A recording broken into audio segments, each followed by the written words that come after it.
They would later be described as one of the most physically altered family lines ever uncovered in the Appalachian Mountains.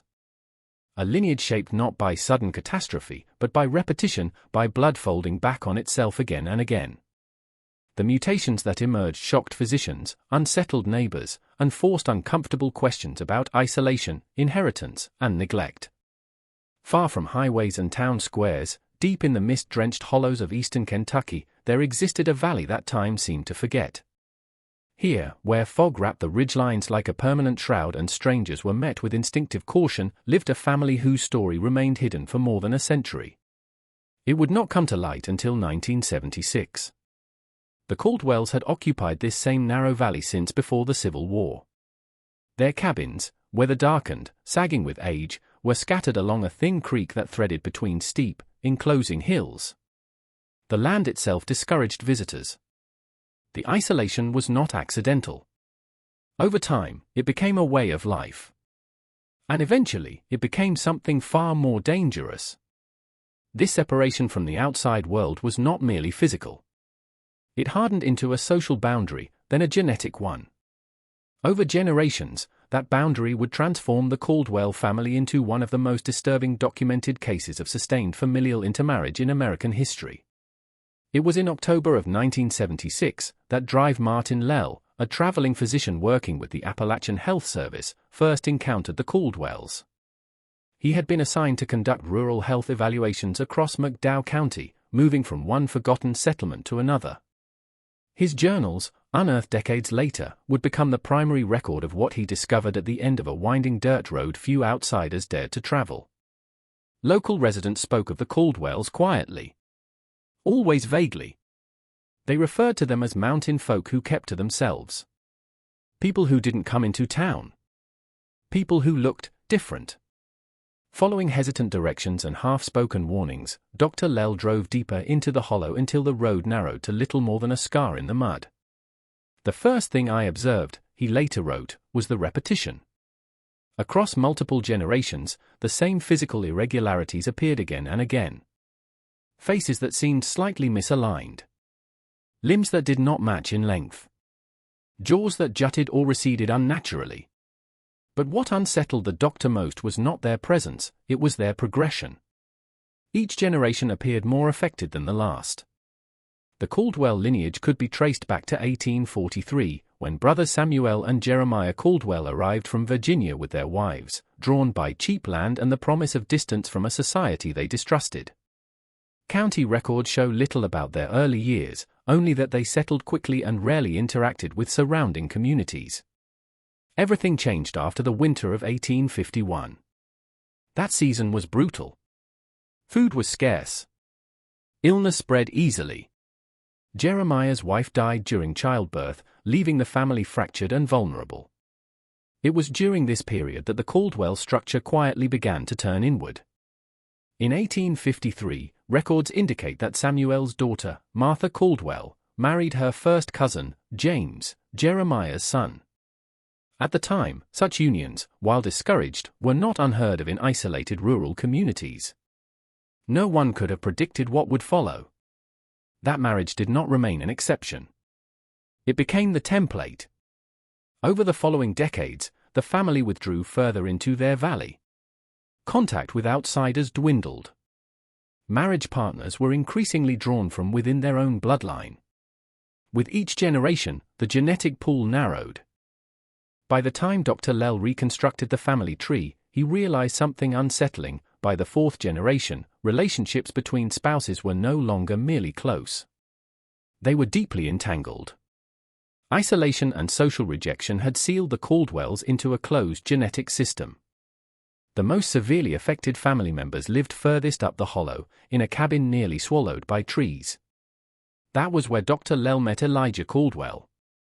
Born in 1943, Elijah represented the fifth generation shaped by consanguineous relationships. His appearance startled even a physician accustomed to rural hardship. His chin receded sharply. His eyes sat unevenly in his skull. His head shape suggested underlying neurological complications that had gone untreated since birth. His sister, Sarah, showed similar physical traits, compounded by profound cognitive challenges. Neither had ever been formally evaluated. Their parents, first cousins themselves, displayed milder but unmistakable features that locals had long associated with the Caldwell name. What made the case extraordinary was not just the severity of these conditions, but the documentation. Dr. Lell discovered photographs preserved inside a family Bible dating back to the 1860s. At first glance, the faces appeared ordinary. But when examined chronologically, subtle changes emerged. By the third generation, those changes became difficult to ignore. By the fifth, they were unmistakable. Medical literature had long acknowledged the risks of cousin marriages. But what Dr. Lell was observing went beyond isolated cases. This was accumulation. A living demonstration of what happens when recessive genetic traits are repeatedly reinforced within a shrinking pool. And yet, his journals reveal discomfort. "These are not specimens," he wrote.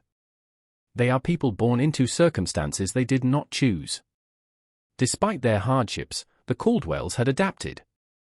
They had built an internal economy based on limited trade. They spoke in patterns that preserved archaic English long abandoned elsewhere. They functioned as a self-contained society. Their isolation had been shaped as much by rejection as by choice. Surrounding communities ridiculed them. Public services rarely reached their hollow. Coal companies stripped the mountains around them, leaving environmental damage and little compensation. The Caldwells, like many Appalachian families, lived in a version of America that most citizens never saw. And it was here, inside this forgotten valley, that generations of genetic consequences quietly unfolded, unseen, until one doctor's journey up a dirt road forced the world to finally look.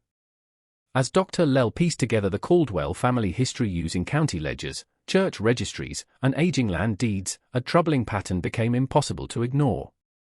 What had begun almost incidentally in the mid-1800s slowly transformed into something deliberate, not out of malice, but out of narrowing options.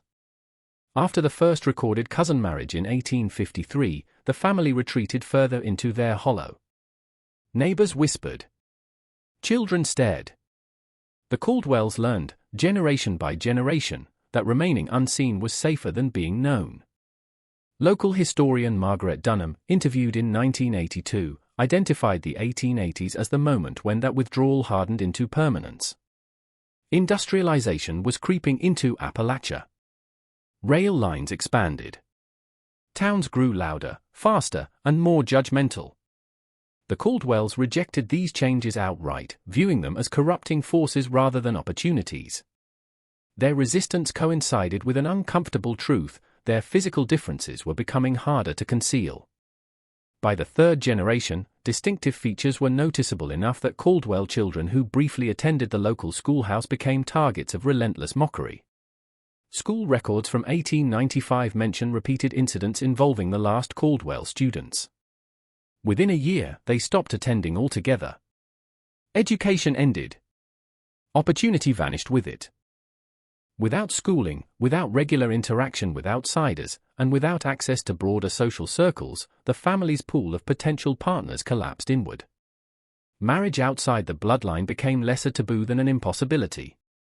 The Caldwells survived through subsistence farming, hunting, and minimal trade. Their land, wedged between three steep ridgelines, formed a natural barrier against intrusion. The single-access road washed out during heavy rains and became impassable in winter, sometimes isolating the family completely for weeks at a time. This was not, as later critics would claim, a story of ignorance. It's essential to understand, explained geneticist Dr. Harrison Reynolds, who later reviewed Dr. Lell's findings, that by the fourth generation, the consequences of continued intermarriage would have been visible to anyone. But visibility did not equal escape. By that point, social exclusion had eliminated alternatives. Outsiders did not marry into the family. Caldwell children were not welcomed elsewhere. The system fed itself. One of the most thoroughly documented individuals was Thomas Caldwell, born in 1921. His parents were first cousins once removed. Photographs show a pronounced jaw deformity and noticeable facial asymmetry. A rare visit to the county hospital in 1936 resulted in notes documenting delayed growth, vision impairment, and cognitive challenges. Thomas later married his second cousin, Mary Caldwell. She exhibited milder physical traits, but the genetic pattern had already been set. Their children, born between 1943 and 1952, displayed significantly intensified conditions. Among them were Elijah and Sarah. A third child, Jacob, born in 1949, was affected most severely. His skeletal deformities limited his mobility to the point that he rarely left the family property. According to local accounts, his presence fueled mountain folklore, stories of strange creatures glimpsed near the hollow's edge. Tales that ensured curious outsiders stayed away. From a scientific standpoint, the Caldwell family presented something exceedingly rare. While first-cousin marriages typically increase the likelihood of congenital disorders by a modest percentage, the Caldwells had created a closed genetic loop over multiple generations. Each repetition reduced genetic diversity further, allowing recessive mutations to surface again and again. Think of it as an echo chamber, Dr. Reynolds explained. Genes that would normally remain silent become amplified. The physical manifestations were obvious. But beneath them lay more dangerous realities. Church records revealed patterns of stillbirths, miscarriages, and early childhood death stretching back decades. These losses were often recorded simply as acts of providence, language that masked the true biological toll. Between 1945 and 1950, Thomas and Mary lost 3 infants before their first birthdays. No formal investigations were conducted. No medical explanations offered. Grief was absorbed quietly, as it had always been. By the 1960s, the family's isolation had reached near totality. Mechanized agriculture made their traditional methods inefficient. Without education, adaptation was nearly impossible. The construction of a nearby highway in 1962, rather than connecting them to the world, bypassed their valley entirely, rendering the Caldwells invisible to passing traffic. A revealing letter from 1964, written by a county public health nurse, documented her frustration. She described repeated attempts to offer vaccination services, all refused. Their distrust of outsiders, she wrote, is so deeply ingrained that even basic care is viewed as threat rather than help. The children, she noted, showed signs of preventable illnesses left untreated. That suspicion was mutual. Medical professionals who did encounter the family often approached them with clinical detachment. One physician's notes from 1968 referred to the Caldwell children as textbook examples rather than individuals. Empathy was absent. Dignity, optional. In the early 1970s, coal deposits discovered on neighboring land brought mining operations closer to the hollow. The machines, the blasting, the survey crews, they pressed inward. For the first time in decades, the Caldwells could not avoid contact. It was this pressure that led, indirectly, to Dr. Lell's arrival in 1976. When he began his systematic examination, he understood he was entering uncharted territory. Medical texts described consanguinity in theory. Rarely did anyone witness its cumulative effects across 5 uninterrupted generations. This is not a series of isolated choices, he wrote. It is the biological outcome of a drastically reduced gene pool sustained for over a century. Initial examinations revealed patterns consistent with autosomal recessive disorders, conditions requiring 2 copies of a mutated gene to manifest. In diverse populations, such genes remain dormant. In the Caldwell family, they flourished. Facial irregularities were the most visible signs: pronounced brow ridges, misaligned jaws, unusually positioned ears. But beneath the surface were more alarming findings. Heart murmurs in multiple individuals. Neurological abnormalities affecting coordination. Weakened immune systems that turned minor infections into serious threats.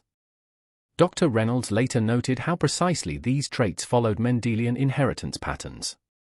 With each generation, they became more consistent, more dominant. By the 5th generation, certain features appeared in nearly every child born. Homozygosity, the inheritance of identical gene pairs, had become the rule rather than the exception. And yet, even amid these findings, Dr. Lell began to see something else. Something the charts and X-rays couldn't capture. Resilience. Jacob Caldwell was rarely seen by anyone beyond his own family. Years of rumor had turned him into something almost mythical within nearby towns. It took weeks of repeated visits before Dr. Lell earned enough trust to examine him. What he found was devastating. Jacob's skeletal structure showed severe malformations that had gone untreated since birth. His spine curved unnaturally. His hips were misaligned. X-rays revealed bone density abnormalities that modern medicine could have mitigated if intervention had come early. Instead, neglect had allowed these conditions to harden into permanent disability. Yet even in Jacob's case, Dr. Lell resisted reducing him to a diagnosis. The intellectual impact of the family's genetic isolation varied dramatically. Some members showed significant cognitive impairments. Others displayed ordinary, even exceptional, capabilities in specific domains. Elijah Caldwell, despite his physical challenges, possessed a remarkable mechanical intuition. He kept aging farm equipment operational using salvaged parts and improvised solutions that astonished the doctor. Sarah Caldwell revealed something even more unexpected. Though she had never learned to read or write, Sarah demonstrated an extraordinary memory.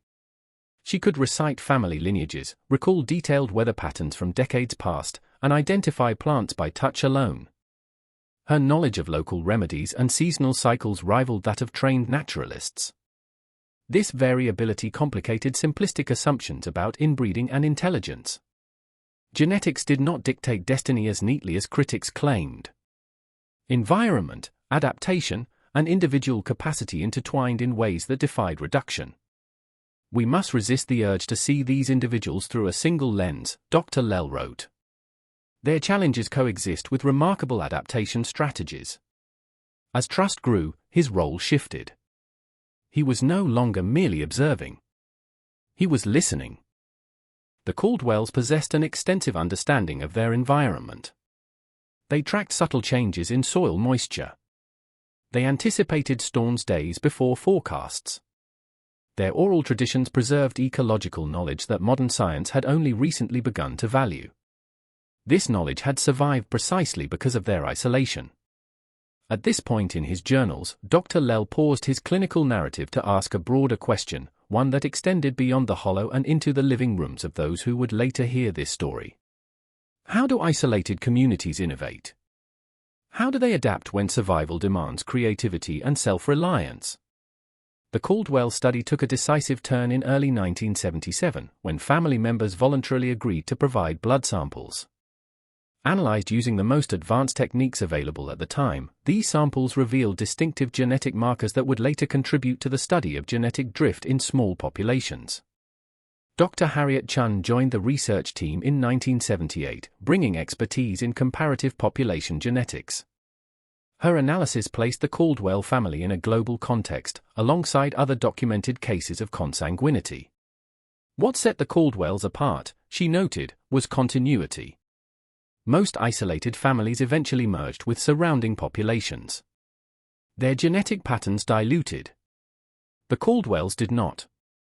Their isolation endured far longer than nearly any comparable case in modern medical literature. This raised ethical questions that haunted the research team. Intervention or autonomy? They could identify treatable conditions. They could offer surgeries, therapies, and medical support. But they were working with a family deeply wary of outside control. Past encounters with authority had brought ridicule, not help. The team chose restraint. Education replaced coercion. Consent replaced assumption. This approach marked a stark departure from earlier chapters in American medical history, when families deemed genetically unfit were subjected to forced sterilization under eugenics policies. Dr. Lell explicitly rejected that legacy. Thomas Caldwell, by then the family patriarch, initially resisted participation. Over time, he became an unexpected collaborator. In 1979, he shared portions of his personal journal. "We ain't blind to what happens," he wrote. "We see it with every child born." Then came the question that lingered in Dr. Lell's mind long after. Where were these doctors when my father couldn't get work because of his face? Where was help when we needed it before? The journal reframed the narrative. Genetic isolation could not be separated from economic exclusion. The family's inward turn had been reinforced by decades of rejection. By 1980, the research expanded beyond genetics. Nutritional assessments revealed significant deficiencies. The family diet, though grounded in local food sources, lacked key nutrients. Water testing uncovered mineral imbalances and contamination linked to nearby mining operations, health risks unrelated to genetics but compounding their effects. The Caldwells were not anomalies outside American history. They were products of it. The late 19th and early 20th centuries saw Appalachia stripped of timber and coal. While towns closer to rail lines benefited, remote hollows like the Caldwells were left environmentally damaged and economically stranded. Employment records from the 1930s show several Caldwell men seeking work in coal mines. Manager notes describe their quick dismissal, coded language referencing appearance and public-facing unsuitability. Rejection hardened into pattern.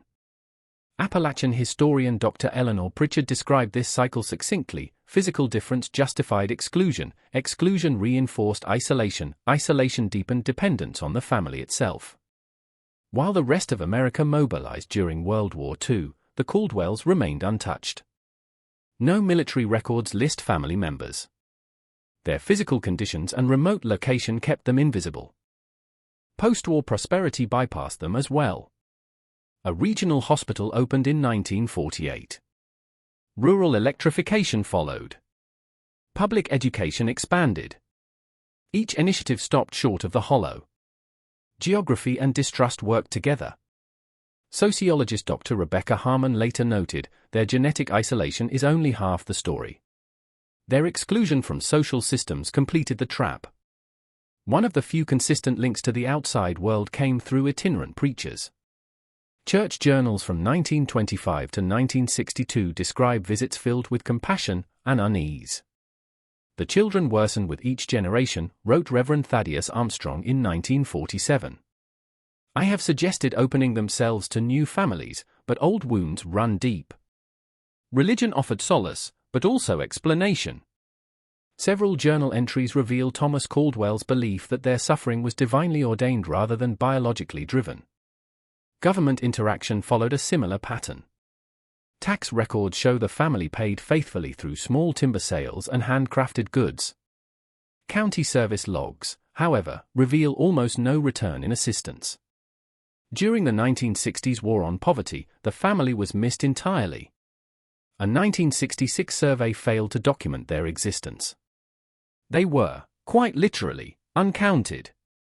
Only a public health initiative in 1972 brought official attention, setting the stage for Dr. Lell's involvement.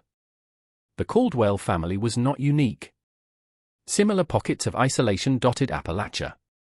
But few remained sealed for so long. And fewer still would force the nation to confront what happens when people are left behind long enough for biology itself to bear the mark. By the late 1970s, public perception of the Caldwells began to shift. Initial newspaper accounts sensationalized the family's inbreeding and physical deformities, casting them as grotesque curiosities. But as journalists, researchers, and anthropologists examined the family more closely, the narrative evolved. The Caldwells were no longer merely a cautionary tale, they were a window into broader issues of isolation, inequality, and human resilience. Local communities began to reckon with their own complicity. For generations, fear and ridicule had reinforced the family's seclusion. We failed them before we ever knew them, admitted County Commissioner Harold Williams in 1979. The acknowledgement signaled a slow cultural shift. The Caldwells were not outsiders in need of correction, they were citizens long denied dignity and opportunity. Scientific study continued alongside growing recognition of their human complexity.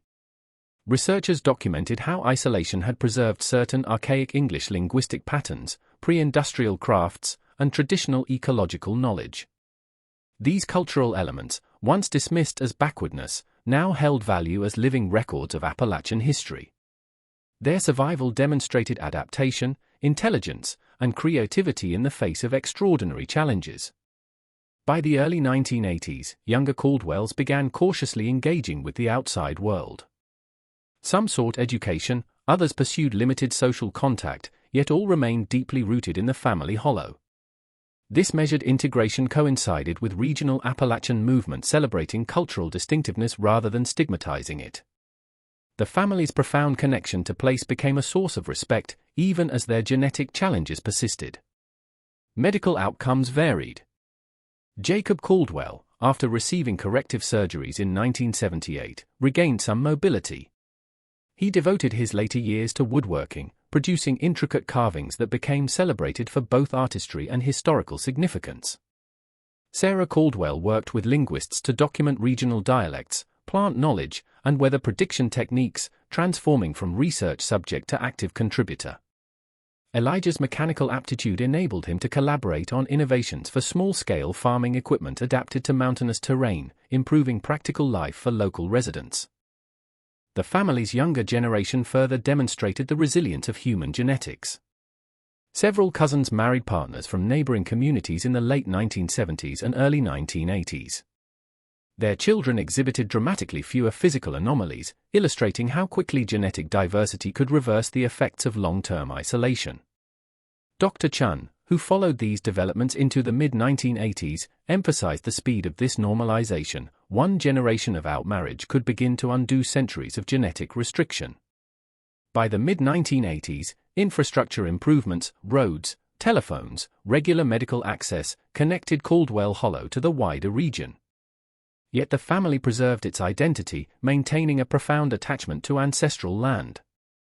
The homestead, continuously occupied since the 1840s, was added to the National Register of Historic Places in 1994. The designation recognized not only genetic history but cultural preservation, construction methods, ecological knowledge, and sustainable adaptations that endured for generations. Dr. Lell's research methodology became a model for ethical engagement with isolated communities. Prioritizing trust, autonomy, and collaboration, he demonstrated that meaningful study could coexist with respect for human dignity.